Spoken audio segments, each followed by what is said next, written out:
সম্মানিত হাজিরিন, সম্মানিত উপস্থিতি, আমরা সালফে সালেহিনের মানহাজের 20তম যে মূলনীতি রয়েছে সেটা আলোচনা করছিলাম গত পর্বে। আমি শুধুমাত্র আলোচনার 140 নম্বর সূরা আল ইমরানের যেই আয়াতটি রয়েছে, এই আয়াতের যেই অর্থ রয়েছে এবং এই আয়াতের দাবি রয়েছে, সেই কথাগুলো কিছু কথা আপনাদের সামনে পেশ করেছি। এই মূলনীতির মোদ্দা কথা যেটা, সেটা হচ্ছে এই যে পৃথিবী, এই বিশাল পৃথিবীতে আল্লাহ সুবহানাহু ওয়া তাআলা মানুষের অবস্থাকে একই ধারায়, একই অবস্থায় প্রবাহিত করেন না। শুধু সুখ আর সুখ, শুধু আনন্দ আর আনন্দ, আবার শুধু কষ্ট আর কষ্ট। এইভাবে আল্লাহ রাব্বুল আলামিন কখনো, আল্লাহ সুবহানাহু ওয়া তাআলা কি করেন না, এইভাবে পরিবর্তন বা এভাবে প্রবাহিত করেন না, পরিচালনা করেন না। এখানে উত্থান পতন আছে, ঘাত প্রতিঘাত আছে, এখানে দুঃখ কষ্ট, সুখ আনন্দ রয়েছে, এখানে অভাব অনটন, আবার সচ্ছলতা এবং আর্থিক আড়ম্বর রয়েছে, প্রাচুর্য রয়েছে। অর্থাৎ এর মধ্যে আল্লাহ রাব্বুল আলামিন পরিবর্তন ঘটান। অবস্থা সব সময় এক থাকবে না, পরিবর্তন করবেন। আর এই পরিবর্তন করাটা, এটা আল্লাহ রাব্বুল আলামিনের অন্যতম গুরুত্বপূর্ণ সুন্নাহ। এটা আল্লাহ তাআলার সুন্নাহ কাউনিয়া আল কাদারিয়া। এটা আল্লাহ রাব্বুল আলামিনের ওই সমস্ত সুন্নাহ, রীতি, যেটা সৃষ্টিগত এবং আল্লাহ রাব্বুল আলামিনের বিধানগত স্বতঃসিদ্ধ বিষয়। এটাতে আল্লাহ রাব্বুল আলামিন কখনো পরিবর্তন আনেন না। আল্লাহ তাআলার কাছে যে জিনিসগুলোর মধ্যে পরিবর্তন নেই, তার মধ্যে এটা একটি। তাই আল্লাহ রাব্বুল আলামিন, সালফে সালেহিনগণ এটা বিশ্বাস করতেন যে আল্লাহ তাআলা ইসলামের জয়ও দিতে পারেন, আবার ইসলামের কি দিতে পারেন, পরাজয় দিতে পারেন। মুসলিমদের জন্য আনন্দ সুখ, এটাও আল্লাহর পক্ষ থেকে আসতে পারে, আবার মুসলিমদের জন্য দুঃখ কষ্ট কি ভয়ঙ্কর ভাবে নেমে আসতে পারে। মুসলিমদের স্বার্থে কোন কাজ মুসলিমদের স্বার্থে, মুসলিমদের কল্যাণে হতে পারে, আবার কোন বিষয় মুসলিমদের স্বার্থের বিপরীতে অথবা মুসলিমদের অকল্যাণেও হতে পারে। এটা আল্লাহ তাআলার ইচ্ছা, এবং এই বিশ্বাস করাটা, এটা সালফে সালেহিনের মানহাজ। যদি কোনো কারণে কোথাও মুসলিমরা বিপর্যস্ত হয়ে যায়, কোনো কারণে মুসলমানদের উপর কোনো সমস্যা নেমে আসে, সংকট নেমে আসে, অথবা দুর্যোগ নেমে আসে, তখন মুসলিমদের এই কথা চিন্তা করার সুযোগ নেই যে আমরা মুসলিম হওয়ার কারণে আল্লাহ তাআলা আমাদের উপর একটু সহনশীল হলেন না, এটা কি আল্লাহ তাআলা ঠিক করলেন, এ কথা বলার কি নেই, কোনো অবকাশ নেই, কোনো সুযোগ নেই। কারণ আল্লাহ সুবহানাহু ওয়া তাআলা মুসলিমদেরকে পরীক্ষা করবেন, এবং এর মধ্যে আল্লাহ তাআলার কি রয়েছে, বিশাল হিকমত রয়েছে। এই হিকমতগুলোর 1 নম্বর হিকমত হচ্ছে, গত আলোচনায় আমরা শুধুমাত্র দলিলটা আলোচনা করেছি, সূরা আল ইমরানের 140 নম্বর আয়াতের মাধ্যমে এই কায়দা বা এই মূলনীতি সাব্যস্ত হয়েছে। এটা আল্লাহ তাআলার সুন্নাত। সুতরাং আপনি যদি অসুস্থ হয়ে পড়েন, আপনি আল্লাহ তাআলাকে দোষারোপ করে কথা বলতে পারেন না যে আল্লাহ, আমি তো 5 ওয়াক্ত সালাত মসজিদে গিয়ে জামাতে আদায় করি, আমি সিয়াম পালন করি, আমি রাতে তাহাজ্জুদের সালাত আদায় করি, তারপরে আমি প্রত্যেক দিন আপনার তাসবিহ আদায় করতেছি, জিকির করতেছি, তারপরেও আমাকে কেন আপনি এই দুঃখের মধ্যে ফেলে দিলেন, এই বড় কষ্টের মধ্যে ফেলে দিলেন? এই প্রশ্ন করার কোনো অবকাশ নেই। যদি প্রশ্ন উত্থাপন করেন, তাহলে বোঝা যাচ্ছে যে আপনার ঈমানের মধ্যে সমস্যা, আপনি আল্লাহ তাআলার সুন্নাত সম্পর্কে জ্ঞান রাখেন না। এই জন্য সালাফদের মানহাজ হচ্ছে, এখানে সালফে সালেহিন প্রশ্ন উত্থাপন করেননি। সুবহানাল্লাহ, রাসূলুল্লাহ সাল্লাল্লাহু আলাইহি ওয়াসাল্লাম সেটাই ইঙ্গিত দিয়েছেন, আশাদ্দুন নাসি বালাআন আল আম্বিয়া, সবচেয়ে বেশি আল্লাহ রাব্বুল আলামিন যাদেরকে পরীক্ষা করেছেন, তাদের পরীক্ষা নিয়ে আল্লাহ রাব্বুল আলামিন পরীক্ষায় উত্তীর্ণ হওয়ার সুযোগ করে দিয়েছেন, তারা হচ্ছে নবীগণ। নবী মুহাম্মদ সাল্লাল্লাহু আলাইহি ওয়াসাল্লামকে সরাসরি 3 বার হত্যা করার জন্য চেষ্টা করা হয়েছে, আর আমাকে আপনাকে তো সরাসরি 3 বার হত্যার জন্য এখনো কেউ আসেনি। ঠিক না? এছাড়াও নবী সাল্লাল্লাহু আলাইহি ওয়াসাল্লামকে যেই যেই এলাকার মানুষগুলো, যেই জনপদের মানুষগুলো নবী সাল্লাল্লাহু আলাইহি ওয়াসাল্লাম সম্পর্কে বিস্তারিত জানতেন, সেই জনপদের মানুষগুলো হেন কোনো গালি নেই, কখনো পাগল, কখনো কবি, কখনো এই, কখনো সেই, কখনো গণক, কখনো জাদুকর ইত্যাদি কি করেছেন, ইত্যাদি গালি দিয়েছেন। শুধু এখানে শেষ করেছেন না, বরং আমরা যে বিষয়টি বলতেছিলাম সেটা হচ্ছে এই, নবী সাল্লাল্লাহু আলাইহি ওয়াসাল্লামকে দৈহিকভাবে পর্যন্ত কষ্ট দিয়েছেন, কিন্তু সেখানে নবী সাল্লাল্লাহু আলাইহি ওয়াসাল্লাম সেটাকে আল্লাহ তাআলা সুন্নাত হিসেবে গ্রহণ করেছেন। নবী সাল্লাল্লাহু আলাইহি ওয়াসাল্লাম আল্লাহর ফয়সালার উপর কোনো বক্তব্যই নবী সাল্লাল্লাহু আলাইহি ওয়াসাল্লাম দেন নেই, কোনো কথাই নবী সাল্লাল্লাহু আলাইহি ওয়াসাল্লাম আল্লাহর ফয়সালার উপর বক্তব্য দেন নেই। এর প্রথম হিকমত হচ্ছে, সালফে সালিহিনগণ এই বিষয়ে যে হিকমত উল্লেখ করেছেন সেটা হচ্ছে, এক নম্বর হচ্ছে যাতে করে আল্লাহ রাব্বুল আলামিন আল্লাহ তাআলার ইবাদতের গোলামদেরকে, কারা একমাত্র আল্লাহর জন্য নিজেকে অবরত করতে পারে, আল্লাহর কাছে কারা নিজেদেরকে পেশ করতে পারে, আল্লাহর কাছে কারা ধর্ণা দিতে পারে, তাদেরকে আল্লাহ রাব্বুল আলামিন আলাদা করে নিতে পারেন। মানে বালা মুসিবতে, বিপদ আপদে, সংকট সমস্যায়, এটা হচ্ছে আল্লাহ রাব্বুল আলামিনের হিকমত। কারণ যদি সব সময় আল্লাহ সুবহানাহু ওয়া তাআলা কাউকে বিজয় দিতেন, সব সময় যদি আল্লাহ রাব্বুল আলামিন কাউকে ক্ষমতা দিতেন, শক্তি দিতেন, তাহলে মানুষ অন্যের উপর অত্যাচারী হয়ে যেত, অহংকারী হয়ে যেত, মানুষ অন্যকে মানুষ হিসেবে বিবেচনা করত না। আপনি দেখেন, ফিরআউন যখন কিছু ক্ষমতা পেয়েছে, নমরুদ যখন কিছু ক্ষমতা পেয়েছে, কারুন যখন কিছু ক্ষমতা পেয়েছে, আবু জাহাল সহ অন্যান্যরা কিছু ক্ষমতা পেয়েছে, তখন মানুষদেরকে আর মানুষ মনে করে। অথচ মানে সকল দিক থেকেই মানুষের বাইরে তারা কিছুই ছিল না, সকল দিক থেকে মানুষের বাইরে কিছুই ছিল না। সুতরাং এটা স্পষ্ট করতে হবে, এটা আল্লাহ তাআলার মানহাজ, যাতে করে আল্লাহ তাআলা, কারা আল্লাহ তাআলার উবুদিয়তের দিক থেকে সর্বোচ্চ মানে উত্তীর্ণ হবে, তাদেরকে আল্লাহ রাব্বুল আলামিন বের করে নিয়ে আসতে পারেন, তাদেরকে আল্লাহ তাআলা বের করে নিয়ে আসতে পারেন।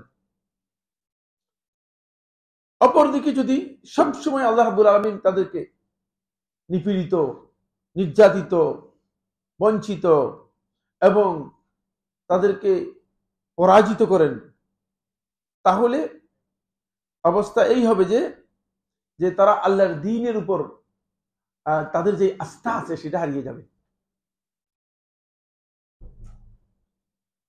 মানে যদি সংকট একেবারেই মানে এমন হয় যে অমনীষার অন্ধকারের মতো আর কি হবে না, দূর হবে না, তাহলে এই লোকগুলো মনে করবে যে না, আমরা তো কি করব না, আমরা মনে হয় আমরা আর বাঁচবো না, আমরা আর টিকবো না। ফলে আল্লাহ রাব্বুল আলামিন মানে অবস্থার মধ্যে পরিবর্তন করেছেন। যখন হালাকু খান তাতারিরা যারা আক্রমণ করলো বাগদাদে, তখন মুসলমানদের অবস্থা কি ছিল?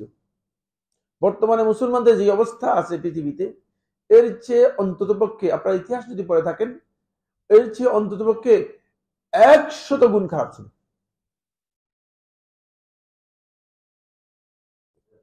100 গুণ খারাপ ছিল। মুসলমানদেরকে সিগাল কুকুরের মতো মানে হত্যা করা হয়েছে। মুসলমানদের রক্তে দাজিলা এবং ফোরাত নদী দুইটার পানি প্রবাহ বন্ধ হয়ে গেছে, রক্ত, শুধু রক্ত আর রক্ত, এভাবে হত্যা করা হয়েছে। এখন আমরা অনেকে অস্থির হয়ে গিয়েছি বর্তমান পরিবেশের কারণে, অনেকে অস্থির হয়ে গিয়েছে যে মানে অনেকে বলতেছে যে, আমার কাছে প্রচুর লোকে এটা বলতেছে যে আল্লাহ তাআলা কি দেখতেছেন না? মানে শুনেন, আল্লাহ রাব্বুল আলামিন সব দেখতেছেন এবং সব বুঝেন, আপনি দেখতেছেন না, বুঝতেছেন না, আপনি আল্লাহ সুন্নাত সম্পর্কে জ্ঞান রাখেন না। আপনি আল্লাহ সুন্নাত সম্পর্কে জ্ঞান রাখলে এই প্রশ্ন উত্থাপন করতে পারেন না, এই প্রশ্ন উত্থাপন করার কোনো সুযোগ নেই। সুতরাং এই জায়গায় কতদিন, 3 বা 4 বছরের মাথায় তারই ভাই ইসলাম গ্রহণ করলো, এবার তারাই তাদেরকে হত্যা করে, একেবারে নির্বিচারে হত্যা করে মুসলমানদের পক্ষে শক্তি দাঁড়িয়ে গেল। দেখছেন, ইতিহাস পড়েন আপনারা, মুসলমানদের পক্ষে এমন শক্তি দাঁড়িয়ে গেল যে সব মুসলমানদের পক্ষে চলে আসে। এভাবে নির্বিচারে মুসলমানদেরকে হত্যা করা হয়েছে, নির্বিচারে মুসলমানদেরকে হত্যা করা হয়েছে। কিন্তু মুসলমানরা কি শেষ হয়ে গিয়েছে? হ্যাঁ, ওই সেই সময় মুসলমানরা যেভাবে চলে গিয়েছিল কেউ কল্পনাও করে নেই। যেমন ক্রুসেডের যুদ্ধের সময় অবস্থা এমন হয়েছে যে মানুষ মনে করেছে যে ইসলাম আর মুসলিমদের অস্তিত্বই থাকবে না, শেষ হয়ে যাবে সব। কিন্তু ইমাম ইবনে কাসির দিমাশকি রহমতুল্লাহ বিদায় নেহার মধ্যে উল্লেখ করেন যে এরপরে যখন আল্লাহ রাব্বুল আলামিন মুসলমানদের বিজয় দিলেন, দেখা গেল যে মুসলিমরা মানে কাফেরদেরকে ছাগলের মতো দড়িতে বেঁধে বেঁধে খ্রিস্টানদেরকে এক দড়িতে 200-300 করে মুসলিমরা মানে এই খ্রিস্টানদেরকে নিয়ে আসতেছে এবং তাদেরকে অল্প দামে, সামান্য দামে বিক্রি করে দিচ্ছে। সুবহানাল্লাহ। তিলকাল আইয়ামু নুদাউলুহা বাইনান নাস। এটা আল্লাহ তাআলার সুন্নাত। আল্লাহ রাব্বুল আলামিন, ওয়ালাইকুম সালাম রাহমাতুল্লাহ, তিলকাল আইয়ামু নুদাউলুহা বাইনান নাস, আল্লাহ তাআলার সুন্নাত। এটা আল্লাহ তাআলা এই সুন্নাতগুলোকে এভাবেই কি করবেন, পরিবর্তন করবেন। এটাই আল্লাহ তাআলার সুন্নাত। 2 নম্বর পয়েন্ট হচ্ছে যেটা, সেটা হলো এই, যদি সব সময় মানে আল্লাহ তাআলার এই সুন্নতের মধ্যে যদি বিবর্তন না থাকতো, উত্থান পতন না থাকতো, পতন অথবা গঠন না থাকতো, কল্যাণ অকল্যাণ না থাকতো, তাহলে কি হতো? যদি সব সময় মুসলিমরাই জয় হবে ইসলাম গ্রহণ করার কারণে, মুসলিমরাই শক্তিশালী হবে, মুসলিমরাই ক্ষমতাধর হবে, যদি এমন হতো, তাহলে মুসলমানদের সাথে এমন একদল লোক প্রবেশ করে যেত যারা আসলে সত্যিকার অর্থে ইসলামের অনুসারী নয়, যাদের অন্তর মধ্যে মুনাফিকি রয়েছে। সেটাই প্রমাণিত হয়েছে। নবী সাল্লাল্লাহু আলাইহি ওয়াসাল্লাম মক্কায় দীর্ঘ সময় দাওয়াতি কাজ করেছেন, এটা আপনারা জানেন। কত বছর দাওয়াতি কাজ করেছেন নবী সাল্লাল্লাহু আলাইহি ওয়াসাল্লাম? মক্কায় কত বছর দাওয়াতি কাজ করেছেন? হ্যাঁ, 13 বছর দাওয়াতি কাজ করেছেন। 14 বছরের মাথায় নবী সাল্লাল্লাহু আলাইহি ওয়াসাল্লাম চলে গিয়েছেন। 13 বছর নবী সাল্লাল্লাহু আলাইহি ওয়াসাল্লাম কি করেছেন? মক্কায় দাওয়াতি কাজ করেছেন। মক্কায় 13 বছর দাওয়াতি কাজ করেছেন নবী সাল্লাল্লাহু আলাইহি ওয়াসাল্লাম। এই 13 বছর দাওয়াতি কাজের মধ্যে কয়জন লোক ইসলাম গ্রহণ করেছে জানেন কিনা? কে বলতে পারবেন? হ্যাঁ, না, ইবনে সাইয়্যিদ নাস রাহিমাহুল্লাহ তাআলা উল্লেখ করেছেন 150 জন লোক ইসলাম গ্রহণ করেছে। 150 জন লোক ইসলাম গ্রহণ করেছে। আর নবী সাল্লাল্লাহু আলাইহি ওয়াসাল্লামের 2 দাওয়াতি কাজে, 2 দিনের দাওয়াতি কাজে, যেটা নবী সাল্লাল্লাহু আলাইহি ওয়াসাল্লাম আকাবাই উলাতে, মানে নবী সাল্লাল্লাহু আলাইহি ওয়াসাল্লাম 12 তারিখ মদিনা থেকে, ইয়াসরিব থেকে আসা এক দলের দাওয়াত কাজ করেছেন। সেখানে প্রথমে 12 জন ইসলাম গ্রহণ করেছে, দ্বিতীয় বছর 72 জন ইসলাম গ্রহণ করেছে। দেখছেন? সুতরাং এরা যারা ইসলাম গ্রহণ করেছে, তখন এরা ইসলামকে বুঝে ইসলাম গ্রহণ করেছে, ইসলামকে বুঝে ইসলাম গ্রহণ করেছে। এরপরে যখন মক্কা বিজয় হয়ে গেল, এই জন্য আল্লাহ তাআলা মক্কা বিজয়ের পরে যারা ইসলাম গ্রহণ করেছে তাদের, আর মক্কা বিজয়ের আগে যারা ইসলাম গ্রহণ করেছে, মক্কা বিজয়ের আগে যারা আল্লাহর রাস্তায় দান করেছে তাদের, আর মক্কা বিজয়ের পরে যারা আল্লাহর রাস্তায় দান করেছে তাদের মধ্যে আল্লাহ তাআলা কোরআনে কারীমের মধ্যে পার্থক্য করেছে। কারণ মক্কা বিজয়ের পরে যখন বিজয় হয়ে গিয়েছে, তখন যারা ইসলাম গ্রহণ করেছে তখন সবাই একসাথে ইসলাম গ্রহণ করে ফেলেছে, বলছে ইসলাম গ্রহণ করা ছাড়া আর উপায় নেই। তখন কেউ ইচ্ছে ইসলাম গ্রহণ করেছে, আবার কেউ কেউ বুঝলেন না, এমনিতেই ইসলাম গ্রহণ করে গেছে। কারণ তারা যখন দেখেছে ইসলাম বিজয় শক্তি, মুসলিমরাই বিজয়ী, মুসলিমরাই এখন ক্ষমতায়, সুতরাং এখন ইসলাম গ্রহণ করা ছাড়া, এদিকে চেয়ার দাও, এখন ইসলাম গ্রহণ করা ছাড়া আর মুসলমানদের কি নেই, কোনো বিকল্প নেই। ফলে এই জায়গায় একদল লোক এমন আছে যারা যখন দেখবে যে মুসলিমরা সব সময় বিজয়ী, তারা ইসলামের মধ্যে কি করবে, প্রবেশ করে যাবে দ্রুত। তাদের অন্তর পরিচ্ছন্ন হবে না, অন্তরের মধ্যে মুনাফিকি থেকে যাবে, অন্তরের মধ্যে ইসলামের প্রতি যে আন্তরিকতা এবং ভালোবাসা থাকার দরকার, আল্লাহ এবং দ্বীনের প্রতি যে ইখলাস থাকা দরকার, সেটা থাকবে না। এই জন্য ইসলাম কখনো শক্তি ক্ষমতার মাধ্যমে ইসলাম কখনো প্রতিষ্ঠা হলেও সেখানে পরিপূর্ণরূপে মুখলেস একেবারে খালেস লোকগুলো সেখানে আসতে পারে না। কারণ তখন ইসলাম বিজয়ী হওয়ার কারণে বিজয় শক্তি যারা আছে তারাই এর মধ্যে ঢুকে যায়, মনে করে যে আমরাই বিজয়ী, এর মধ্যে ঢুকে যায়। এর মধ্যে সুবিধাবাদীর সংখ্যা থাকে অনেক বেশি, এর মধ্যে স্বার্থপরের লোকদের সংখ্যা থাকে অনেক বেশি, মুনাফিকদের সংখ্যা থাকে অনেক বেশি। ফলে উমাইয়া খেলাফতের আমলে ইসলাম যখন বিশাল বিজয় লাভ করে থাকে, ইসলামের বিজয় হয়েছে অনেক বেশি, অনেক লম্বা, অনেক জায়গা ইসলামের বিজয় হয়েছে। আপনারা জানেন একেবারে আফ্রিকার শেষ অঞ্চল পর্যন্ত মুসলমানদের কর্তৃত্বে এসে গিয়েছিল।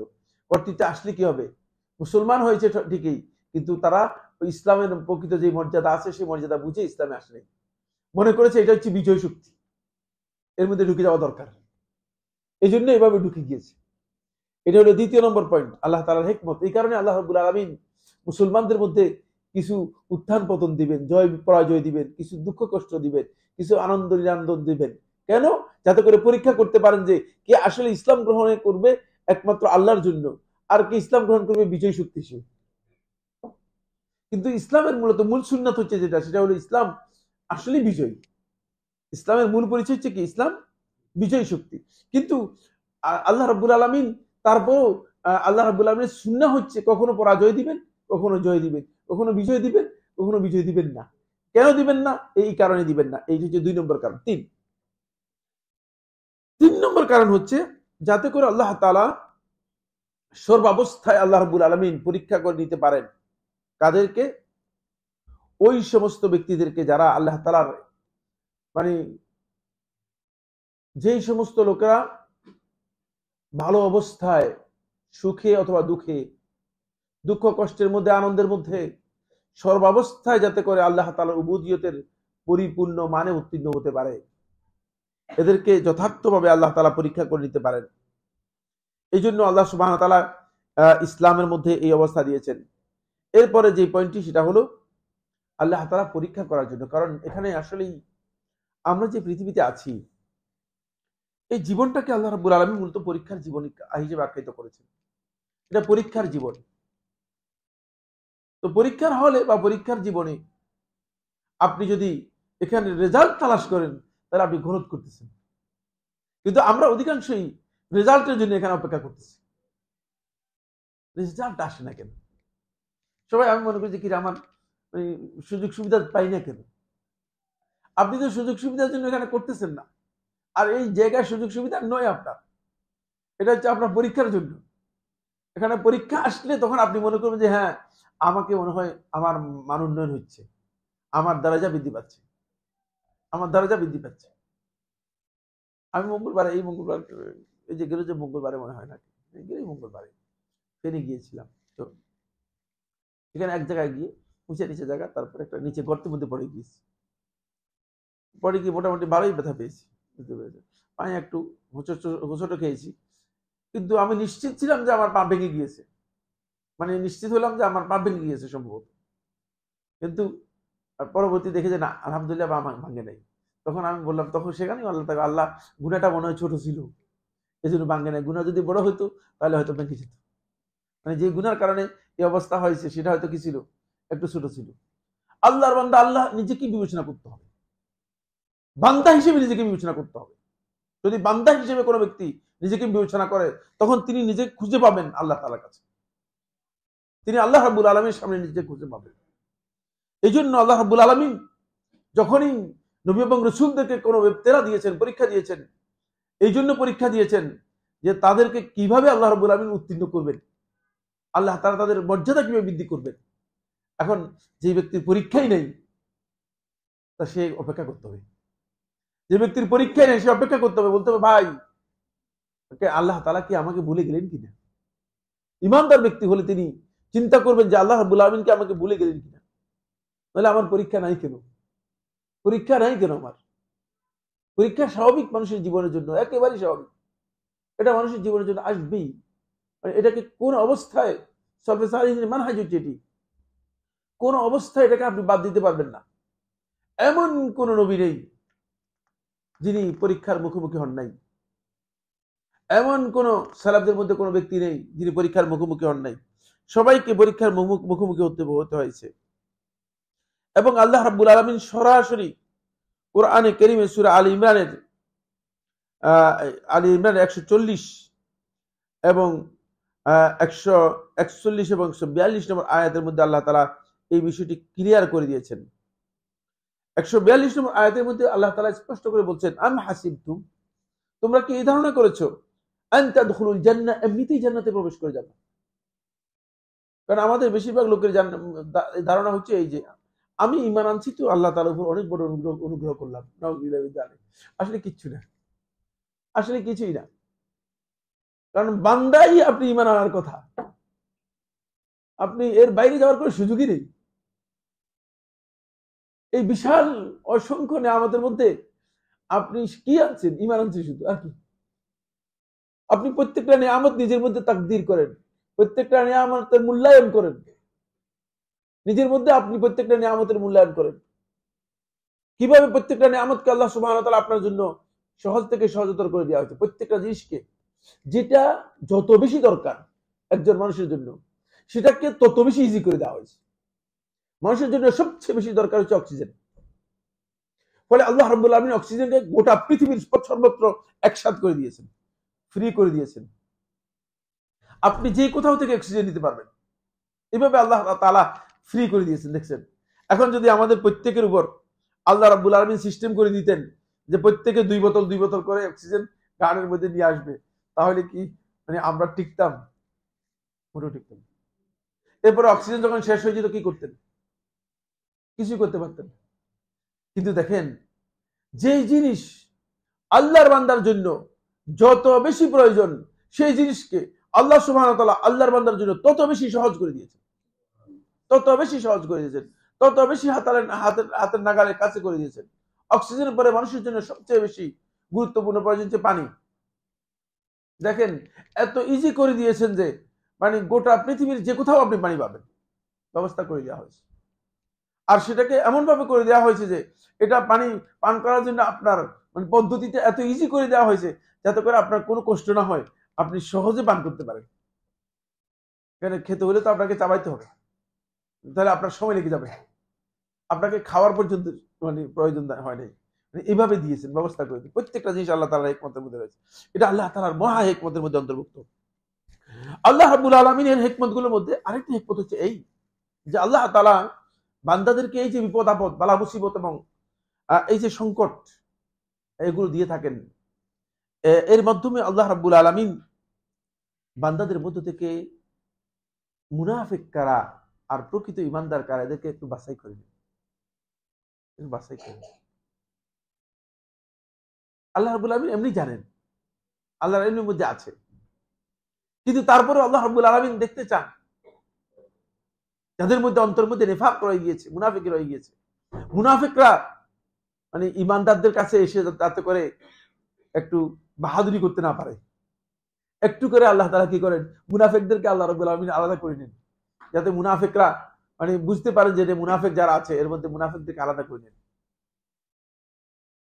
তখন আপনিও বুঝবেন যে মুনাফিক যারা আছে তারা আল্লাহর বান্দাদের থেকে বের হয়ে গিয়েছে। এই জন্য আল্লাহ তাআলা পরীক্ষা দেন। আপনি দেখবেন বালা মুসিবত আসলে মুনাফিকের অবস্থা কেমন হয় আর ঈমানদার ব্যক্তির অবস্থা কেমন হয়। বিপদ আপদ আসলে ঈমানদার ব্যক্তি বিপদ আপদকে কিভাবে গ্রহণ করে থাকে। আল্লাহর বান্দা এটাকে আল্লাহর প্রশংসার মানে হাতিয়ার হিসেবে গ্রহণ করে। মুসনাদ আহমদের riwayতের মধ্যে এসেছে, যেটা আমি গত আলোচনায় বলেছিলাম, যে আল্লাহর বান্দা মনে করবে যে এটা আল্লাহর পক্ষ থেকে আমার জন্য ফয়সালা, সুতরাং আলহামদুলিল্লাহ, আল্লাহ তাআলা এটাই করেছেন, আলহামদুলিল্লাহ আলা কুল্লি হাল, সর্বাবস্থায় আল্লাহর প্রশংসা। এর বাইরে যাওয়ার সুযোগ নেই, এর বাইরে যাওয়ার সুযোগ নেই। কিন্তু যদি আপনি আল্লাহ তাআলা প্রশংসা করতে না পারেন, আপনার অন্তরের মধ্যে যদি আল্লাহ সম্পর্কে কোনো বিরূপ ধারণা তৈরি হয়, আপনার অন্তরের মধ্যে যদি এমন অবস্থা তৈরি হয় যে মনে হচ্ছে যেন আপনি অন্তরে অন্তরে আল্লাহ তাআলার ফয়সালার ব্যাপারে আপনি অসন্তুষ্ট, তাহলে আপনি আল্লাহ তাআলার প্রতি ঈমান হারিয়ে ফেলেছেন। আপনার অন্তর মধ্যে মুনাফিকি কি করেছে, কাজ করেছে। এরপরে 8 নম্বরে যে পয়েন্টটি হিকমত, এর মধ্যে অন্যতম হিকমত হচ্ছে এই যে আল্লাহ সুবহানাহু ওয়া তাআলা ঈমানদার এবং পাপাচারী, পাপিষ্ঠ, অপরাধী কাফেরদের মধ্যে সমান করবেন না। তো সমান করবেন না, সমান না করার জন্য একটা পদ্ধতি থাকতে হবে তো, ঠিক না? সমান করবেন না, সমান না করার জন্য পদ্ধতি থাকতে হবে তো। পরীক্ষার হলে সমস্ত ছাত্রই সমান। এখন আমি বললাম যে না, সব ছাত্রকে আমরা সমান পুরস্কার দিব না, সবাইকে সমান করব না। তাহলে সমান করব না কিভাবে করব না? একটা পদ্ধতি তো লাগবে। সেই পদ্ধতিটা হচ্ছে এটাই, যে পদ্ধতি তিনি ওই যাদেরকে সমান করবেন না, যাদেরকে একটু গ্রেড দিবেন, তাদেরকে কি করবেন, আলাদা করে দিচ্ছেন, যেহেতু সমান করতে চান না। তিনি নবী এবং রাসূলদের মধ্যে পর্যন্ত মর্যাদার ক্ষেত্রে সমান করেননি। সুতরাং মানুষদের মধ্যে মর্যাদার ক্ষেত্রে তিনি সমান করবেন, এটা তার সুন্নতের পরিপন্থী করবেন না। কাউকে জান্নাতুল ফিরদাউস দিবেন, কাউকে জান্নাতুল ফিরদাউস দিবেন না। কেউ জান্নাত পাবে মানে সর্বনিম্ন জান্নাত, আবার কেউ অনেক বিশাল জান্নাত পাবে। কেউ জান্নাতের একেবারে ঠিক মাঝখানে প্রাসাদ পাবে, কেউ জান্নাতের ওই একেবারে কোনায় প্রাঙ্গণে গিয়ে কিভাবে প্রাসাদ পাবে। সুতরাং মানে কিছু পার্থক্য হবে। এই পার্থক্যটুকু হবে মূলত এর মাধ্যমে, এই পরীক্ষার মাধ্যমে, এই পরীক্ষাগুলোর মাধ্যমে এই পার্থক্যটুকু হবে। এই জন্য আল্লাহ সুবহানাহু ওয়া তাআলা এই পার্থক্যগুলো আল্লাহর বান্দাদের মাধ্যমে এই পার্থক্যগুলো করবেন। আসুন, এখানে ঈমানদারের স্ট্যান্ডটা কি হবে, খুবই গুরুত্বপূর্ণ পয়েন্ট। ঈমানদার ব্যক্তি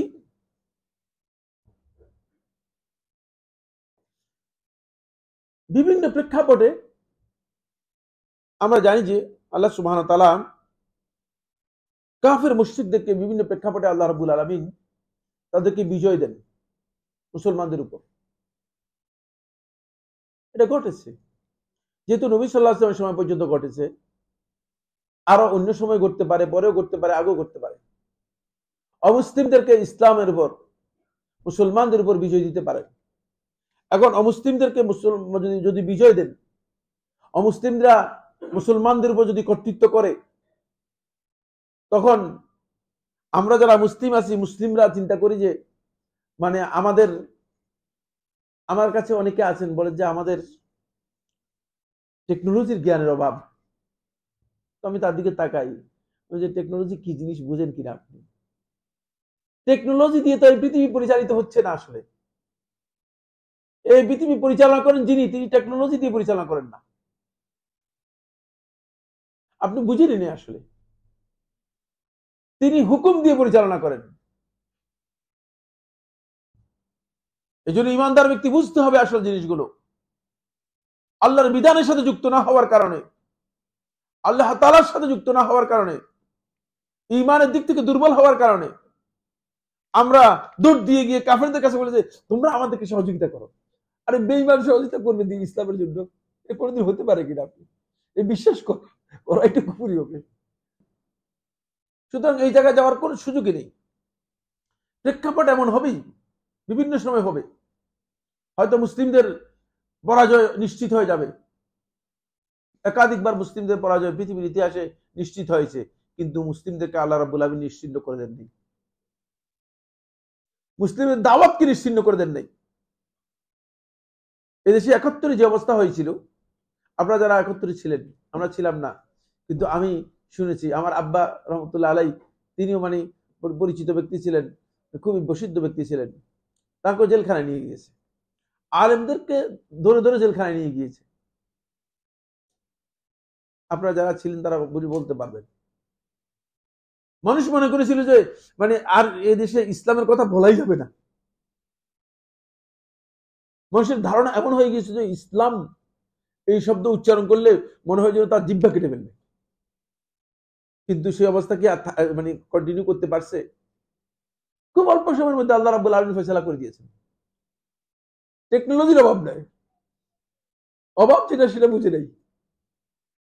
এরপরে অল্প কিছুদিন আগে মানুষ ধারণা করেছিল যে ইসলামের নামে, দাওয়াতি কাজের নামে সুবহানাল্লাহ আপনি তো জানেন যে মানে দাওয়াতি সেন্টারের জন্য মানে আমাদের এক ভাই পুরান ঢাকায় তার বাড়ি সবাই তাকে চিনে, কিন্তু সে পুরান ঢাকায় একটা দাওয়াতি সেন্টার করবে, প্রত্যেক বাড়িতে বাড়িতে গিয়েছে একটা রুম অথবা দুইটা রুম ভাড়া নেওয়ার জন্য, কেউ বাড়িতে রাজি হয়নি। আর আমাদের এই দাওয়াতি সেন্টার কেউ বলতেন না, 5 বাড়ি মানে জায়গা থেকে আমাদেরকে মানে বের করে দেওয়া হয়েছে, আমাদের জিনিসপত্র নষ্ট হয়েছে। বলে ভাই আপনারা এই 2 দিনের মধ্যে বের হয়ে যান, অবস্থা খারাপ, আমাদের নাহলে অসুবিধা আছে। চিন্তা করেন, মানুষ চিন্তা করেছে যে আর মনে হয় আল্লাহ এবং তার রাসূলের কথা, দ্বীনের কথা বলা যাবে না, কিন্তু না, আল্লাহ তাআলার ফয়সালা ক্লিয়ার হয়ে গিয়েছে। সূর্য নতুন করে উদিত হলে যেমন আলোকিত হয়ে যায়, এভাবে আলোকিত হয়ে গিয়েছে। ফলে এই মুশরিকদের যে সাময়িক যে বিজয়, এই বিজয়ের প্রেক্ষাপটে যদি আল্লাহ তাআলা বিজয় দিয়ে থাকেন, দিন শেষে ইমানদার ব্যক্তিদের স্ট্যান্ড হচ্ছে এগুলো। এখন আলোচনা করবো যেটা এক নম্বর হচ্ছে, দিন শেষে ইমানদার ব্যক্তি তিনি জানবেন একমাত্র উত্তম পরিণতি, উত্তম মানে শেষ হবে ইমানদারের পরিণতি, বেঈমান কাফেরদের হবে না। এটা আল্লাহ রাব্বুল আলামিন কোরআনের মধ্যে বলেছেন, সূরা তাহার 132 নম্বর আয়াত। সূরা তাহা 132 নম্বর আয়াত, আল্লাহ তাআলা বলেন, ওয়াল আকিবাতু লিত্তাকওয়া। যাই দেখো না কেন, যতই অস্থির হয়ে যাও না কেন, অন্ধকার যতই গভীর হোক না কেন, ওয়াল আকিবাতু লিত্তাকওয়া, একমাত্র তাকওয়ার জন্যই আমি উত্তম পরিণতি লিখে রেখেছি, অন্যদের জন্য না। সুতরাং তাকওয়ার মান যেখানে আসবে সেখানে আপনি দেখবেন যে মানে উত্তম পরিণতি পেয়ে যাচ্ছেন, আপনার অবস্থান পরিবর্তন হয়ে যাচ্ছে, আল্লাহ তাআলা পরিবর্তন করে দিচ্ছেন। কিন্তু আমাদের জায়গার অভাব। তাকওয়ার এই মাসআলায় আপনি লোকদেরকে দেখবেন না, লোকদেরকে দেখবেন মানে জোর বক্তব্য দিচ্ছে আর উস্কানিমূলক বক্তব্য দিচ্ছে। আরে উস্কানিমূলক বক্তব্য বাদ দিয়ে আপনি তাকওয়ার মাসআলা আসেন। আল্লাহ তাআলা উস্কানিমূলক বক্তব্যের কথা বলেন নাই, কার বক্তব্য কত বেশি উস্কানিমূলক হয়েছে বুঝলেন না, বক্তব্যের মধ্যে স্লোগান কত বেশি এসেছে, এগুলো কিচ্ছু না, আসলে এগুলোর কোনো দাম নেই। এটা আল্লাহ তাআলা বলছে, এটা সাইফুল্লাহ আমার কথা নয়, কোরআন কারীমের সূরা তাহার 132 নম্বর আয়াত দেখে নেন বা লিখে নেন, পরবর্তী দেখে নেবেন। সূরা হুদের 49 নম্বর আয়াতের মধ্যে আল্লাহ তাআলা বলেছেন, সূরা হুদ 49 নম্বর আয়াতের মধ্যে আল্লাহ তাআলা বলেছেন, ফাসবির ইন্নাল আকিবাতা লিল মুত্তাকিন। ফাসবির, এই পরিস্থিতির মধ্যে, এই বাস্তবতার মধ্যে ইমানদার ব্যক্তিদের কাছে আল্লাহ তাআলার ইনস্ট্রাকশন হচ্ছে ধৈর্য ধারণ করতে হবে। ফাসবির, আপনি ধৈর্য ধারণ করুন। তারপরে ইন্নাল আকিবাতা লিল মুত্তাকিন, চূড়ান্ত পরিণতি এবং সুফল হবে একমাত্র ইমানদার ব্যক্তিদের জন্য, উত্তম পরিণাম হবে মুত্তাকিদের জন্য, যাদেরকে আল্লাহ রাব্বুল আলামিন পছন্দ করেছেন তাদের জন্য। অন্যদেরকে দিবেন না, অন্যদেরকে দিবেন না, আল্লাহ তাআলা দেন নাই তো, আসলে দেন নাই। কিছুদিন তারা চেষ্টা করেছে কিন্তু শেষ পর্যন্ত পায় নাই। নবী সাল্লাল্লাহু আলাইহি ওয়াসাল্লাম মক্কা ছাড়তে হয়েছে। মক্কা থেকে যখন বের হয়ে যান নবী সাল্লাল্লাহু আলাইহি ওয়াসাল্লাম, নবী সাল্লাল্লাহু আলাইহি ওয়াসাল্লাম গোপনে বের হয়ে গিয়েছে, প্রকাশ্যে বের হন নাই। এবং নবী সাল্লাল্লাহু আলাইহি ওয়াসাল্লামের সাথে যারা ইসলাম গ্রহণ করেছে তারা সবাই বের হয়ে যেতে পারে নাই। নবী সাল্লাল্লাহু আলাইহি ওয়াসাল্লামের সাথে শুধুমাত্র আবু বকর রাদিয়াল্লাহু তাআলা একজন, আর নবী সাল্লাল্লাহু আলাইহি ওয়াসাল্লামের রাস্তা দেখানোর জন্য আরেকজন লোক, মোট 3 জন লোক। আর রাস্তা দেখানোর জন্য বড় দিল গোত্রের আব্দুল্লাহ ইবনে উরাইকিত নামে একজন লোক, আর রাসূলুল্লাহ সাল্লাল্লাহু আলাইহি ওয়াসাল্লামের সাথে আবু বকর আর রাসূলুল্লাহ সাল্লাল্লাহু আলাইহি ওয়াসাল্লাম, এই 3 জন লোক, এই 3 জন লোক বের হয়ে গিয়েছেন। কিন্তু যখন রাসূলুল্লাহ সাল্লাল্লাহু আলাইহি ওয়াসাল্লাম মক্কায় এসে সর্বশেষ মক্কাতে প্রবেশ করলেন, রাসূলুল্লাহ সাল্লাল্লাহু আলাইহি ওয়াসাল্লাম মক্কা বিজয়ের জন্য মক্কাতে এসে যখন সর্বশেষ প্রবেশ করলেন, তখন নবী সাল্লাল্লাহু আলাইহি ওয়াসাল্লামের সাথে ইবনে সাইয়্যিদুন নাস রাহিমাহুল্লাহ তাআলা উয়ুনুল আসরের মধ্যে উল্লেখ করেন যে নবী সাল্লাল্লাহু আলাইহি ওয়াসাল্লামের সাথে 15,000 সাহাবী উপস্থিত ছিলেন। দেখছেন, সময় অনেক ব্যবধান নয়, অনেক লম্বা ব্যবধান নয়। মানে এই সামান্য ব্যবধানের মধ্যে রাসূলুল্লাহ সাল্লাল্লাহু আলাইহি ওয়াসাল্লামের সাথে বিশাল মানে একটা গ্রুপ কি করেছে রাসূলুল্লাহ সাল্লাল্লাহু আলাইহি ওয়াসাল্লামের সাথে এসে যুক্ত হয়েছে। দেখছেন, এখান থেকে বোঝা যায় যে আল্লাহ তাআলা যে বলেছেন যে ওয়াল আকিবাতু লিত্তাকওয়া, ধৈর্য ধরতে হবে। রাসূলুল্লাহ সাল্লাল্লাহু আলাইহি ওয়াসাল্লাম সে ধৈর্য ধরেছেন। সে ধৈর্য 1 নম্বর স্ট্যান্ড হচ্ছে ইমানদার ব্যক্তিদেরকে অবশ্যই এই বিশ্বাস করতে হবে যে শেষ পরিণতি কিন্তু আমাদের জন্য আছে। ইমানদার ব্যক্তি এই সাহস, এই মনোবল থেকে কোনোভাবেই দুর্বল হবে না, দুর্বল হওয়ার সুযোগ নেই। হ্যাঁ, দুর্বল তখনই হবে যখন তাকওয়া এবং ঈমানের মান তার থাকবে না। আমার দুর্বলতা তখনই থাকবে যখন আমার তাকওয়া এবং ঈমানের মান কি থাকবে না। তাকওয়া এবং ঈমানের মান যদি আমার না থাকে তাহলে দুর্বলতা অবশ্যই আমার থাকবে। 1 নম্বর পয়েন্ট। 2 নম্বর পয়েন্ট হচ্ছে যেটা, সেটা হলো এই আল্লাহ তাআলা ঈমানদার ব্যক্তিরা এটা ভালো করে জানে আল্লাহ রাব্বুল আলামিন হচ্ছে ঈমানদারদের ওলি, অভিভাবক। এটা আল্লাহ তাআলা কোরআনের মধ্যে বলে দিয়েছেন। এখন আপনি আর আমি আর আপনি কেন আরেকজনের কাছে গিয়ে বলতেছি সে আমাদের ওলি? এটা কোন মুসলিম আসলে? এরা কি ইসলাম বুঝলো? দেখেন সূরা বাকারা 257 নম্বর আয়াত, কোরআন খুলে দেখেন, তাদেরকে ক্লিয়ার করে দেন তারা যদি আল্লাহকে ওলি হিসেবে গ্রহণ করতে না পারে তাহলে তারা আল্লাহ তাআলা সম্পর্কে জানেনি। সূরা আল বাকারা 257 নম্বর আয়াতের মধ্যে আল্লাহ সুবহানাহু ওয়া তাআলা ইরশাদ করেন, আল্লাহু ওয়ালিয়ুল্লাযীনা আমানু ইউখরিজুহুম মিনাজ যুলুমাতি ইলান নূর। আল্লাহ তাআলা হচ্ছেন ঈমানদার ব্যক্তিদের ওলি, অভিভাবক। এই অভিভাবকের কাজ কি? ইউখরিজুহুম মিনাজ যুলুমাতি ইলান নূর, তাদেরকে বের করবেন অন্ধকার থেকে আলোতে, আলোর দিকে নিয়ে আসবেন। এত মহান ওলি আপনার আছে, অভিভাবক আছে। সুতরাং আপনার অভিভাবক আছে আর তাদের কোনো অভিভাবক নেই।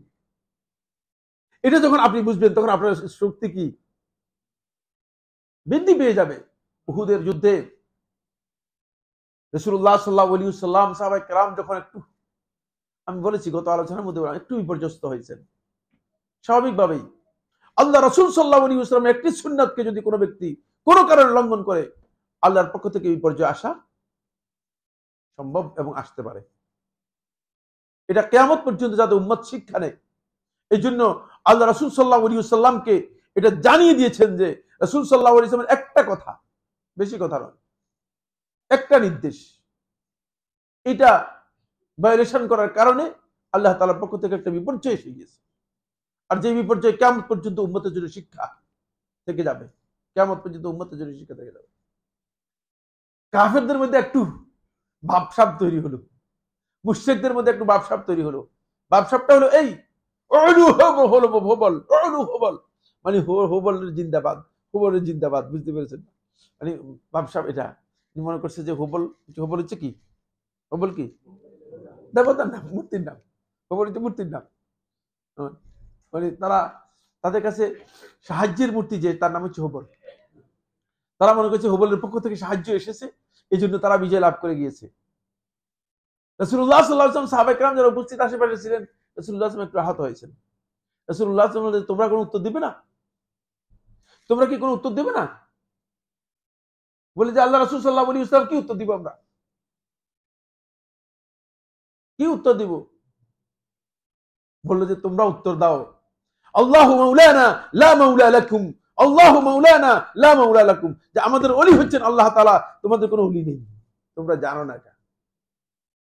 এই জন্য ইমানদার ব্যক্তি তার স্ট্যান্ড হবে বালা মুসিবত যে অবস্থায় যে আমার অভিভাবক যিনি আছেন তিনি আমার কর্তৃত্বে সবকিছু দেখতেছেন, করতেছেন, এই স্ট্যান্ডটা খেয়াল রাখতে হবে। এরা অনেকেই ভুলে যাই আমরা। মানুষ শব্দটা এসেছে ভুল থেকে, বুঝতে পেরেছেন কিনা? শব্দ কই থেকে এসেছে? ভুল থেকে এসেছে, মানে ভুলে যায়। বুঝলেন? এই শব্দের মূল ধাতু থেকে অর্থ যেটা হয় সেটা হচ্ছে এই, মানে ভুলে যাওয়া। ফলে ভুলে যাওয়াটা একটা আল্লাহর পক্ষ থেকে নিয়ামত। আপনার বলে কিরে সাইফুল্লাহ ভাই উল্টা পাল্টা কথা শব্দ বলতেছেন আপনি, এইরকম এগুলো জানতে হবে আমাদের।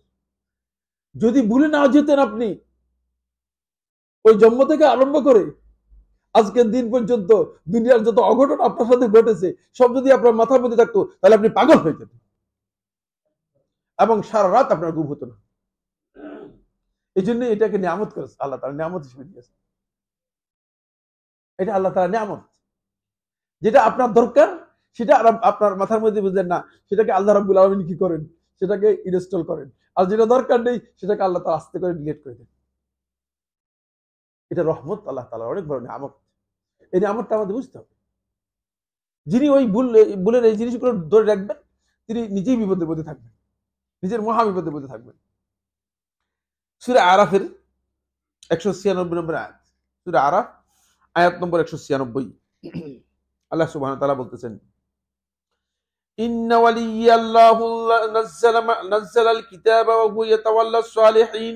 ইন্না ওয়ালিয়াল্লাহু, যে আমার ওলি একমাত্র আল্লাহ তাআলা, নাযালাল কিতাব, যিনি কিতাব নাজিল করেছেন, ওয়া হুয়া ইয়াতাওয়াল্লাস সালিহিন, আর তিনি সৎকর্মশীলদের সত্যিকার মুতাওয়াল্লি, তিনি তাদের কর্তৃত্ব গ্রহণ করবেন। সুতরাং আপনি যদি সালাহের উপর থাকেন তাহলে আপনি দেখবেন যে আল্লাহ রাব্বুল আলামিন হয়তো আপনাকে কোনো কারণে এখন পরীক্ষার মুখোমুখি করেছেন, কিন্তু অল্প কিছুক্ষণ পরেই আল্লাহর কর্তৃত্বের বাইরে আপনি যাবেন না এবং আল্লাহ তাআলা আপনার কর্তৃত্ব নেবেন। এটা ইমানদারদের স্ট্যান্ড আলোচনা করতেছি এই পরিস্থিতির মধ্যে। সামনে আলোচনা করবো যে কি কি কারণে কাফেররা বিজয় লাভ করবে, সেটা আলোচনা করব। এটা হচ্ছে মানে এই পরিস্থিতির মধ্যে ইমানদারদের অবস্থানটা কি হবে, বুঝতে পেরেছেন কিনা? এটা আগে আলোচনা করেছি, কোন পয়েন্টগুলো খেয়াল আছে কিনা? সেটা হচ্ছে কেন আল্লাহ রাব্বুল আলামিন এই যে উত্থান পতন, এই যে জয় পরাজয়, এগুলো করে থাকেন। সমান করে দিতে পারতেন, ঠিক না? আমরা ঈমান আনছি হিসেবে, আমরা ঈমান গ্রহণ করেছি হিসেবে আমাদেরকে তো জয় দেওয়ার কথা, কিন্তু জয় না দিয়ে কখনো জয় কখনো পরাজয় কেন দিচ্ছেন? সেটার হিকমতটা কি? সেই হিকমতগুলো আলোচনা করা হয়েছে আগে। এরপর আমরা যেটা আলোচনা করতেছি, এই যে মানে অবস্থান, এই পরিবর্তনের মধ্যে ঈমানদার কোনো কারণে মুশরিকদের যখন বিজয় হয়ে যাবে অথবা কাফেরদের বিজয় হয়ে যাবে, তখন ঈমানদার ব্যক্তিগণ কি বলবে যে আল্লাহ তাআলা নাই, নাউজুবিল্লাহ। না, ঈমানদার ব্যক্তি বলবে যে আল্লাহ আমাদেরকে ভুলে গেছেন, নাকি তারা বলবে যে না মানে আমরা আবার আগের অবস্থায় চলে যাব, যে আল্লাহকে বাদ দিয়ে আমরা অন্যদিকে চলে যাব, নাউজুবিল্লাহ মিন যালিক। না, ঈমানদার ব্যক্তিগণ তখন তাদের স্ট্যান্ড হবে এই স্ট্যান্ডটা তাদেরকে জানতে হবে।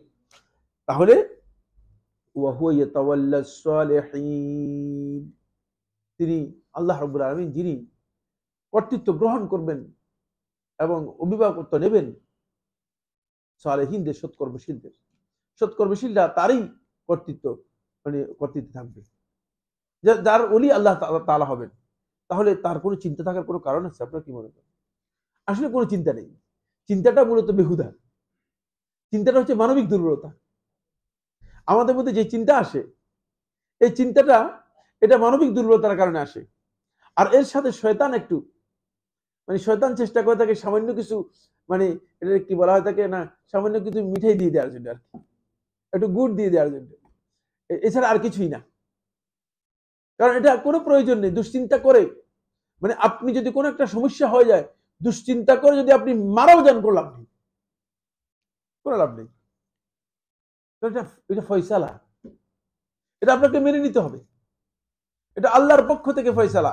যে ব্যক্তি ফয়সালা হিসেবে মেনে নিবে, খুব ভালো করে খেয়াল করুন, যে ব্যক্তি ফয়সালা হিসেবে মেনে নিবে সেই ব্যক্তি আল্লাহ তাআলার কাছে সর্বোচ্চ মূল্য পেল, পরীক্ষায় উত্তীর্ণ হয়ে গেল, পরীক্ষা উত্তীর্ণ। আর যে ব্যক্তি দুশ্চিন্তায় অস্থির হয়ে গেল, দুশ্চিন্তায় অস্থির হয়ে গেল, সে ব্যক্তি কি হল না, মূল্য পেল না, কিছুই হল। মহিলা, ভদ্র মহিলা আসলেন মৃগী রোগে আক্রান্ত, মৃগী রোগ তো বুঝেন, মৃগী রোগে আক্রান্ত। যখন মানে রোগের মানে আবির্ভাব হয়, এটা সবসময় তা হয় না, হঠাৎ করে দেখা দেয়। যখন আবির্ভাব হয় তখন সে পাগলের মতো হয়ে যায়, কাপড় চোপড় খুলে ফেলে উলঙ্গ হয়ে যায়। এসে বললেন আল্লাহ রাসূল সাল্লাল্লাহু আলাইহি ওয়াসাল্লামের কাছে, ইয়া রাসূলুল্লাহ, আপনি যদি একটু দোয়া করতেন, আল্লাহ তাআলা যদি আমার এই রোগটা ভালো করে দিত, তাহলে আমি একটু মানে কম কষ্ট পেতাম, আমার একটু কষ্ট হয়। এতটুকু চাওয়াটা কিন্তু মানে ইমানদার ব্যক্তির জন্য খুব বেশি কি নয়? আপনারা মনে করেন কঠিন কিনা? এতটুকু চাওয়াটা ইমানদার ব্যক্তির জন্য জটিল নয়, মানে চাইতেই পারে, ইমানদার ব্যক্তি চাইতে পারে, আল্লাহ রাসূলের কাছে চাইছে আর দোয়া করার জন্য। কিন্তু রাসূলুল্লাহ বললেন যে যদি এই দোয়াটা আমি না করে তুমি যদি ধৈর্য ধারণ করো, তুমি যদি ধৈর্য ধারণ করতে পারো, আর তোমার এই ধৈর্যের বিনিময়ে যদি আল্লাহ রাব্বুল আলামিন আখিরাতে তোমাকে জান্নাত দিবে এই কথা বলে দেই, কোনটা তুমি গ্রহণ করবে? জিনিসটা কেমন হলো?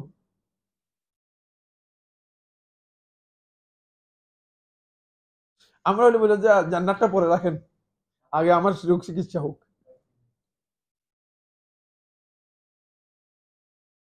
মহিলা মানুষ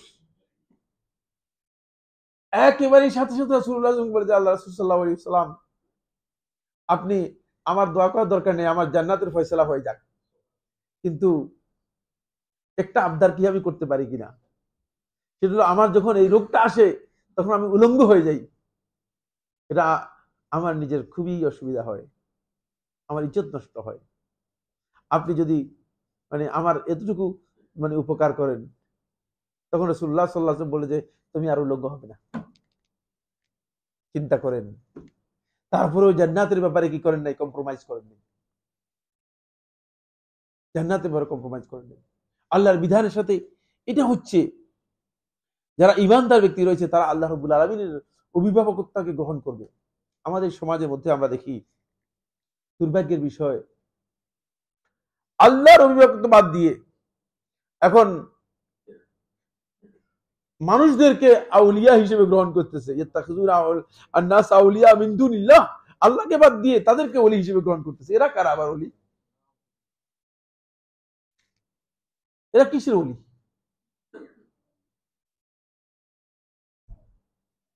এরা প্রত্যেকেই তাগুত।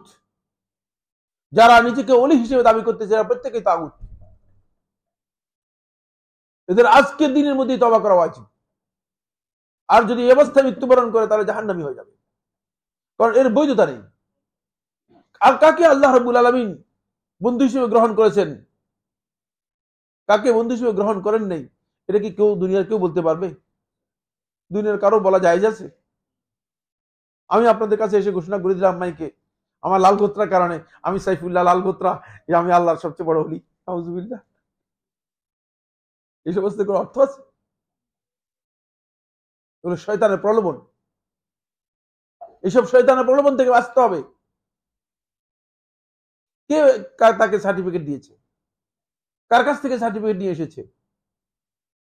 আল্লাহ রাসূল সাল্লাল্লাহু আলাইহি ওয়াসাল্লাম সাহাবায়ে কেরামদের মধ্যে একজন সাহাবীকেও আল্লাহর ওলি হিসেবে আখ্যায়িত করেননি। যাদেরকে জান্নাতের সুসংবাদ দিয়েছেন, আল্লাহর পক্ষ থেকে জান্নাতের সুসংবাদ দিয়েছেন, যাদেরকে লকব দিয়েছেন তাদেরকে মানে ইসলামের ব্যাপারে তাদের দায়িত্বের উপর লকব দিয়েছেন, কিন্তু এই কথা কাউকে বলেন নাই তোমরা আল্লাহর ওলি। কারণ আল্লাহ তাআলা একমাত্র ঈমানদারদের ওলি। সুতরাং এর বিপরীতে যদি পৃথিবীর কোন ব্যক্তি কোন অভিভাবকত্ব গ্রহণ করে থাকে তাহলে সে শয়তানের পক্ষ থেকে গ্রহণ করেছে। ওয়াল্লাযীনা কাফারু আউলিয়াহুমুত তাগুত, আল্লাহ তাআলা কোরআনে কারীমের ওই আয়াতের মধ্যে বলে দিয়েছেন, সূরা বাকারার 218 নম্বর আয়াতের মধ্যে বলেছেন। আর কাফের বেঈমান যারা রয়েছে তাদের ওলি হচ্ছে তাগুত, শয়তান। খবরদার এগুলো থেকে আমাদেরকে সতর্কতা অবলম্বন করতে হবে। 3 নম্বর স্ট্যান্ড, 3 নম্বর অবস্থান ঈমানদার ব্যক্তিদের, আল্লাহ সুবহানাহু ওয়া তাআলা ঈমানদার ব্যক্তিদের পক্ষ থেকে প্রতিহত করবেন, ঈমানদার ব্যক্তিদের পক্ষ থেকে আল্লাহ রাব্বুল আলামিন প্রতিকার করবেন। ঈমানদারদের এটা বুঝতে হবে। আপনি মনে করতেছেন যে কখন করবেন, আপনার এই অস্থিরতার কোনো কারণ নেই। আল্লাহ রাব্বুল আলামিন করবেন ঈমানদার ব্যক্তিদের পক্ষ থেকে, প্রতিহত করবেন। কাকে দিয়ে কাকে ঠেকাবেন এটা আল্লাহ রাব্বুল আলামিনের হিকমতের মধ্যে এবং ইলমের মধ্যে আছে। আমি সাইফুল্লাহ জানা নেই, আমাদের জানা নেই, এটাই স্বাভাবিক। অবশ্যই করবেন, আল্লাহ তাআলা প্রতিহত করবেন। সত্যিকার ঈমানের মানে যদি আমরা উত্তীর্ণ হই, ঈমানের জায়গায় যদি আমরা পৌঁছি, তাহলে আল্লাহ রাব্বুল আলামিন অবশ্যই প্রতিহত করবেন। এটা আল্লাহ সুবহানাহু ওয়া তাআলা কোরআনে কারীমের সূরা হজ্জের 38 নম্বর আয়াতের মধ্যে বলেছেন। সূরা হজ্জ আয়াত নম্বর 38, আল্লাহ তাআলা বলেন, ইন্নাল্লাহা ইউদাফিউ আনিল্লাযীনা আমানু ইন্নাল্লাহা লা ইউহিব্বু কুল্লা খাওয়ানিন কাফুর। আল্লাহ তাআলা বলেন, নিশ্চয়ই আল্লাহ তাআলা ইন্নাল্লাহা ইউদাফিউ, আল্লাহ রাব্বুল আলামিন প্রতিহত করবেন, আনিল্লাযীনা আমানু, যারা ঈমান এনেছে তাদের পক্ষ থেকে। সুতরাং ঈমানদার ব্যক্তিরা হয়তো তারা এখন দুর্বল, সমস্যাগ্রস্ত, তাদের একটা বিপর্যয় নেমে আসছে, অস্থির হওয়ার কোনো কারণ নেই, কারণ তাদের ব্যাপারে আশা দেয়া আছে, আল্লাহর পক্ষ থেকে তাদের ব্যাপারে কি দেয়া আছে, আশা দেয়া আছে যে হ্যাঁ, প্রতিহত আমি করব, প্রতিহত করব তোমাদের শত্রুকে, তোমাদের দুশমনকে প্রতিহত করার, এর প্রতিকার, এর প্রতিব্যবস্থা নেওয়ার এটা দায়িত্ব আমি নিচ্ছি, আল্লাহ তাআলা নিচ্ছেন। এটা কোরআনে বক্তব্য, এটা কিন্তু কোনো ব্যক্তির তৈরি অথবা হাদিসও নয়। আপনারা হয়তো কেউ বলতে পারে যে হাদিস হলে মানে কিছুটা কনফিউশন আছে, হাদিস সহিহ না দঈফ, এটা হাদিসও নয়, এটা সরাসরি কোরআনের বক্তব্য। ইউদাফিউ আনিল্লাযীনা আমানু, ঈমানদারদের পক্ষ থেকে তিনি দিফা করবেন, প্রতিহত করবেন। ঈমানদার ব্যক্তিদেরকে আগে ওই জায়গায় যেতে হবে। এরপর আল্লাহ তাআলা বলেছে ইন্নাল্লাহা লা ইউহিব্বু কুল্লা খাওয়ানিন কাফুর। এই জায়গায় কথাটা রেখে দিয়েছেন, এটা গোপন কথা রেখে দিয়েছেন, এটা ভয়ঙ্কর একটা গোপন কথা। সেটা হচ্ছে এই, ইন্নাল্লাহা লা ইউহিব, আল্লাহ তাআলা পছন্দ করেন না কুল্লা খাওয়ান, প্রত্যেকই খেয়ানতকারী,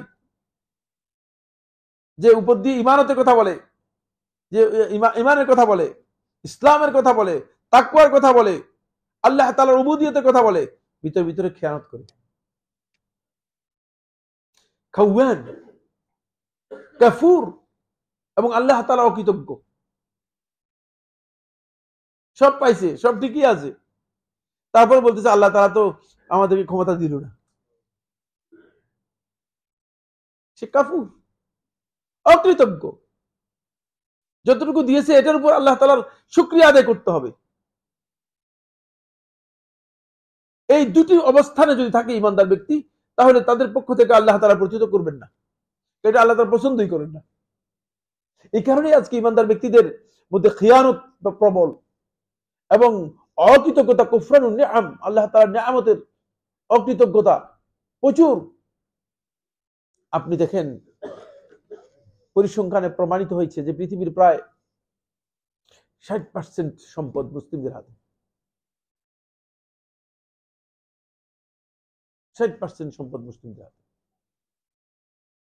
কিন্তু তাহলে মুসলিমরা কি খেয়ানত করেনি? মুসলিমরা কি আল্লাহ তাআলা অকৃতজ্ঞ হয়নি?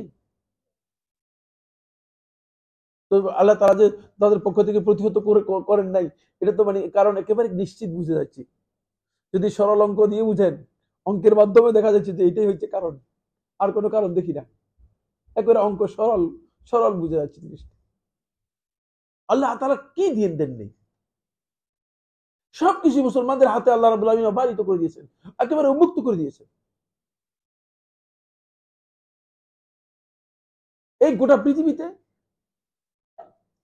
যে পারমাণবিক অস্ত্র তৈরি করা হয় কি দিয়ে? হ্যাঁ, কি দিয়ে তৈরি করা হয় পারমাণবিক অস্ত্র? হ্যাঁ, ইউরেনিয়াম দিয়ে।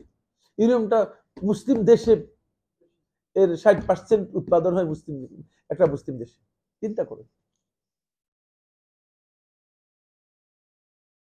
তাহলে কোথায় মানে আপনার আল্লাহ তাআলা নিয়ামতের সাথে আপনাদের অবস্থানটা কি, আমাদের অবস্থানটা কি? আমরা তো এই জায়গায় আল্লাহ রাব্বুল আলামিন নিয়ামতের বিষয়টি আমাদের বুঝতে হবে যে আমরা আসলে আল্লাহর নিয়ামতেরও তো সেই শুকরিয়া আদায় করিনি। আল্লাহর নিয়ামতের শুকরিয়া আদায় না করলে আল্লাহ রাব্বুল আলামিন তো সেটা করবেন না। আল্লাহ তাআলা ওটা বলে দিচ্ছেন কোরআনের আয়াত, সূরা হজের 38 নম্বর আয়াত দেখলে আপনি ক্লিয়ার হয়ে যাবেন, বুঝে যাবেন। এরপরে কত নম্বর পয়েন্ট হবে? এটা 4 নম্বর পয়েন্ট। 4 নম্বর পয়েন্ট হচ্ছে ঈমানদারদেরকে সাহায্য করা, এটা আল্লাহর উপর আল্লাহ হক হিসেবে গ্রহণ করেছেন। এটা আল্লাহ তাআলা ঘোষণা করে দিয়েছেন। যদিও ওয়ালাউ বা'দা হিন, যদিও কিছু সময় পর, যদিও একটু সময় নিবে, কারণ আল্লাহ তাআলার সাহায্য মানে আমার মন মতো আসবে না, আমার মন মতো আল্লাহ সাহায্য আসবে না। আল্লাহ সাহায্য আসবে আল্লাহর ইচ্ছা মতো, আল্লাহ তাআলার ইচ্ছা মতো। কারণ মহান ব্যক্তির মানে মহান ব্যক্তির সাহায্য অথবা মহান ব্যক্তির অনুদান তিনি যখন চাইবেন তখন করবেন। তিনি আপনি যেভাবে বলবেন সেভাবে কি করবেন না, সেটা করবেন না। ওয়াকানা হাক্কান আলাইনা নাসরুল মুমিনিন, সূরা রুমের 47 নম্বর আয়াতের মধ্যে আল্লাহ তাআলা বলেন সূরা রূম আয়াত নম্বর 47 আল্লাহ তাআলা বলতেছেন ওয়া কানা হাক্কান আলাইনা নাসরুল মুমিনিন, আর আমাদের উপর হক করে নিয়েছি নাসরুল মুমিনিন, মুমিনদেরকে সাহায্য করা। বোঝা যাচ্ছে যে ঈমানের জায়গায় কি করতে হবে, আমাদেরকে আসতে হবে। ঈমানের জায়গায় আসাটা খুবই গুরুত্বপূর্ণ বিষয়। আপনি আশ্চর্য হবেন, ঈমানের মাসআলা নিয়ে আলোচনা করলে, ঈমানের উসুল নিয়ে আলোচনা করলে ক্লিয়ার হয়ে যায় আমরা অনেকেই ঈমানের একটা মাসআলাও জানি না, তাওহীদের একটা মাসআলাও জানি না, অথচ সবাই আল্লাহর ওলি হয়ে বসে আছে।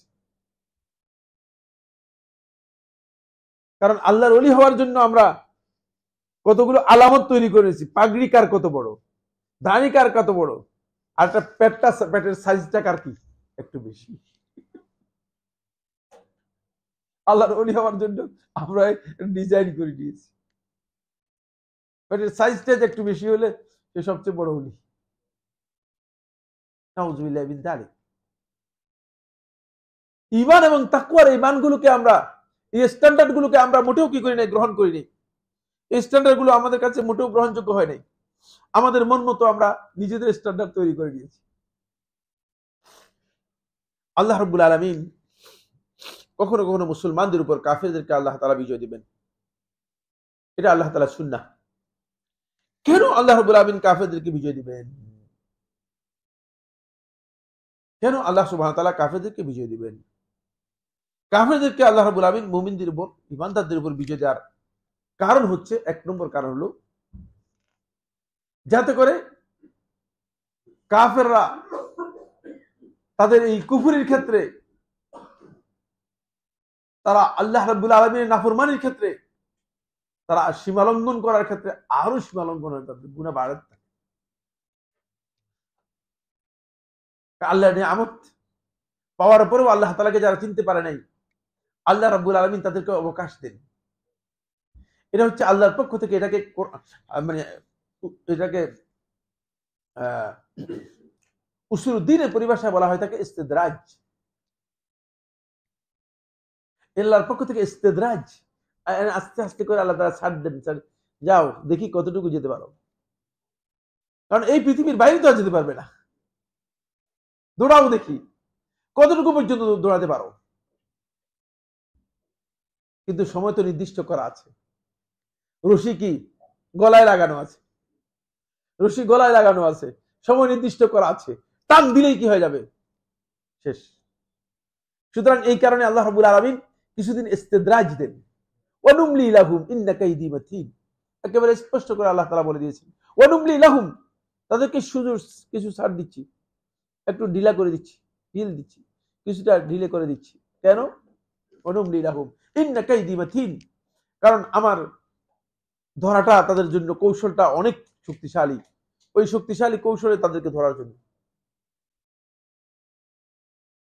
তারা যাতে এসে একথা বলতে না পারে যে আল্লাহ কই, এমন কিছু তো করি নাই, দুইজনকে না হত্যা করছি। কিন্তু এখন তো বলতো না, দুইজন না, 2400 জনকে হত্যা করছি। এই জন্য কি করেছেন?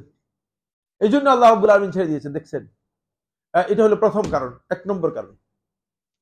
দুই নম্বর কারণ হচ্ছে যাতে করে মুসলমানরা, ইমানদার ব্যক্তিরা যাতে করে সতর্ক হতে পারে এবং প্রস্তুতি নিতে পারে। কারণ ইমানদার ব্যক্তি যদি সবসময় জয় হয়ে যেত, তাহলে আল্লাহ তাআলার কথা ভুলে গিয়ে তারা প্রস্তুতি নিত না।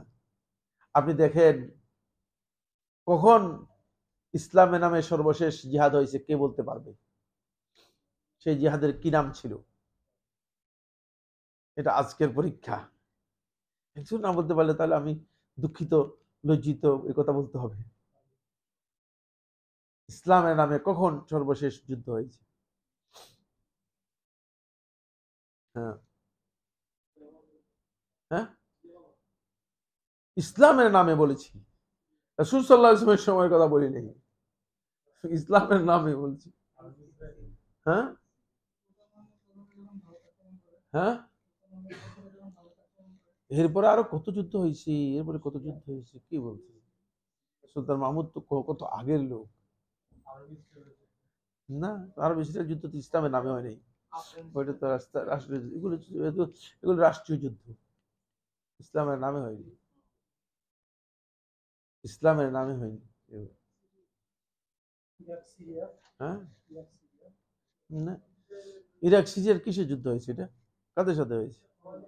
এটা রাষ্ট্রীয় রাষ্ট্রীয় কোন্দল, রাষ্ট্রীয় যুদ্ধ হয়েছে, বুঝলেন? আমি বলছি ইসলামের নামে, আর আপনারা যে রাষ্ট্রীয় কোন্দল। বাংলাদেশের, এটা তো আমিও জানি, বাংলাদেশের পাকিস্তানের যুদ্ধ হয়েছে, ভারত যুদ্ধ করেছে, এটা তো আমিও জানি 71 সালে। এটা আপনারা মনে জানেন না?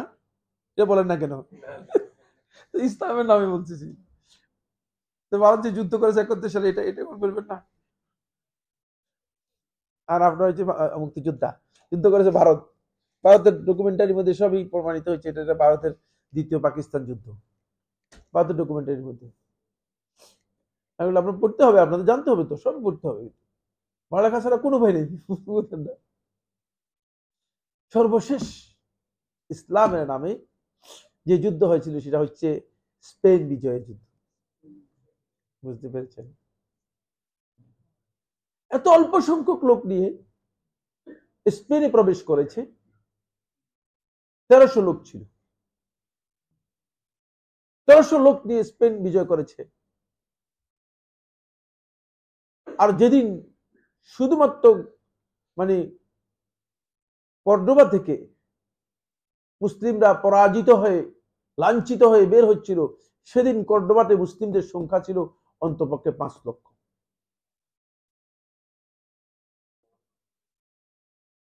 এই কথাটুকু এই জন্য বললাম, মুসলমানদের প্রস্তুতির বিষয়টি খুবই গুরুত্বপূর্ণ। যখন আপনি সংখ্যাধিক্যের দিকে চলে যাবেন, তখন আপনি মনে করবেন যে না, আমরা তো এমনি বিজয়ী। 1300 লোক যেখানে বিজয় করতে পারলো, সেখানে লাঞ্ছিত অপমানিত হয়ে গ্রানাডা থেকে তারা বেরিয়ে আসলো, মানে একেবারে 5 লক্ষ লোক ছিল মুসলিম। এরা পরবর্তীতে নিজেদের নাম পর্যন্ত পরিবর্তন করে মুসলিম হতে হয়েছে, নাম পর্যন্ত পরিবর্তন করে মুসলিম হতে হয়েছে। এটাই প্রমাণ করে, যাতে করে মুসলিমরা আল্লাহর রাস্তায়, আল্লাহর মানে সন্তুষ্টির জন্য তারা প্রস্তুত থাকতে পারে। এরপরে পয়েন্টটি যেটা খুবই গুরুত্বপূর্ণ, সেটা হচ্ছে এই জিহাদকে আল্লাহ তাআলা করেন জিহাদ তাকবীর। সুতরাং মুসলিম উম্মার আলেম, উমারা, শাসক, প্রজা, নাগরিক, সদস্য সবাই মনে করতে হবে যে আমি একজন আল্লাহর রাস্তায় মুজাহিদ। বয়স কত আপনার? এখানে মনে করেন সবচেয়ে বড় বয়স আমাদের মনে জিন্না ভাই, না জিন্না ভাইয়ের চেয়ে বেশি আছে কেউ? জিন্না ভাইয়ের চেয়ে বয়স কার বেশি আছে? আপনার বয়স কত? 78 হলে বেশি, 78 হলে বেশি, ঠিকই বলেছেন, 78 হলে বেশি। কনস্টান্টিনিয়ার যুদ্ধে, যেটা সর্বপ্রথম এমন সামুদ্রিক যুদ্ধ হিসেবে কনস্টান্টিনোপল যেটাকে বলা হয় থাকে, এটা ইস্তাম্বুলে হয়েছিল। এই যুদ্ধে আবু আইয়ুব আনসারী রাদিয়াল্লাহু তাআলা অংশগ্রহণ করেছেন, বয়স ছিল 92 বছর। আবু আইয়ুব আনসারী রাদিয়াল্লাহু তাআলা মানে ঘর থেকে বের হওয়ার মতো শক্তি ছিল না, কিন্তু তারপরেও তিনি বলেছেন যে আল্লাহ রাসূল সাল্লাল্লাহু আলাইহি ওয়াসাল্লাম এই যুদ্ধে যারা অংশগ্রহণ করবে তাদের ব্যাপারে খুব সুসংবাদ দিয়েছে, তোমরা মেহেরবানি করে আমাকে ঘোড়ায় উঠিয়ে দাও, আমি চেষ্টা করব যাওয়ার জন্য। কিন্তু শেষ জায়গা পর্যন্ত পৌঁছতে পারে নাই, কাছাকাছি গিয়ে, সমুদ্রের কাছাকাছি গিয়ে আবু আইয়ুব আনসারী রাদিয়াল্লাহু তাআলা মৃত্যুবরণ করেছেন। দেখেন, মুসলমানদের অন্তরের মধ্যে এই তামান্না আছে, এই তামান্নাটা যেন মুসলমানদের মধ্যে থাকে। এই জন্য আল্লাহ রাব্বুল আলামিন বেঈমান কাফেরদেরকে আল্লাহ তাআলা বিজয় দিবে মাঝে। আজান শেষ হোক।